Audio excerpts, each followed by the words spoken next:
A psychology professor at UC Santa Cruz has put together a psychological profile based on other psychological studies, polls, and demographics to really get a good mental view of what is inside the mind of a Donald Trump voter.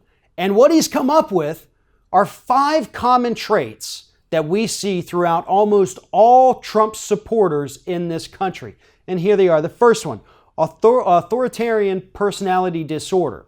Now, what this means is that people who support Donald Trump are people who support a very strong rule of law at the expense of their own freedoms. Now, this is something we have absolutely seen since Donald Trump took office. We have seen far too many Donald Trump supporters saying that they support his strong enforcement of immigration laws, and then, oh, no, they deported my husband.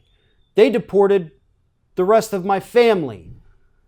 That is the authoritarian personality disorder.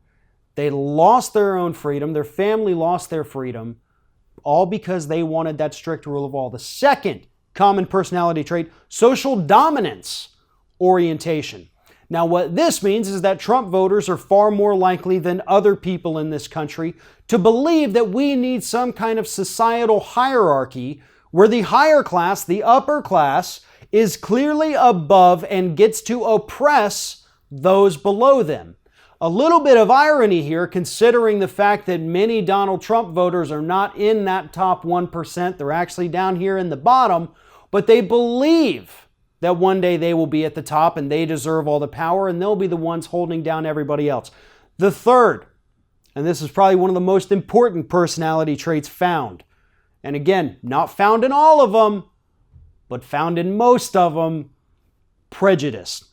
People who think they are losing their rights to minorities. People who believe that their whiteness makes them better than a black person or a Hispanic person or anyone else or an Asian person.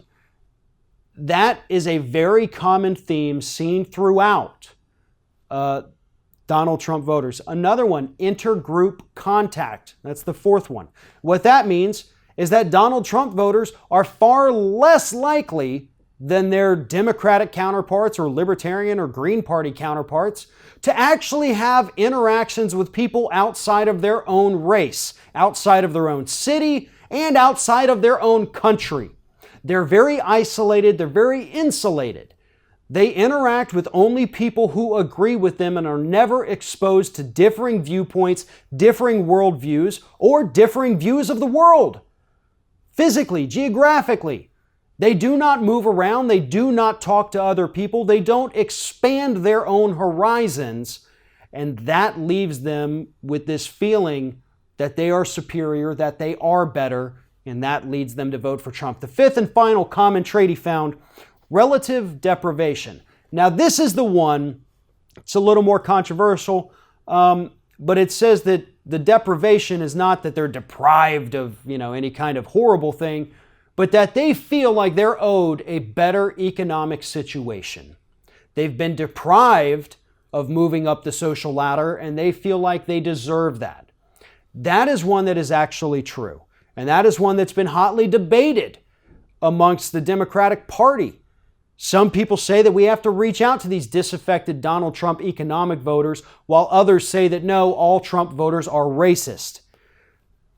In reality, both are true. Not all Trump voters are racist, and not all Trump voters are suffering from a bad economic position. But both of these factors played a role in the election of Donald Trump, and these psychologists have worked very hard to come up with these profiles. And hopefully the Democrats can use this and understand it and find a way to actually work around these issues to convince these people that voting for Republicans is not in their best interest, and that the Democrats, hopefully, maybe, if they fix themselves, are the ones who can actually help improve their lives.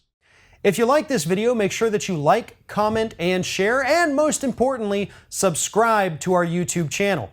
And if you want to help support Ring of Fire, go to patreon.com/TheRingOfFire, become a monthly patron to help support independent progressive media.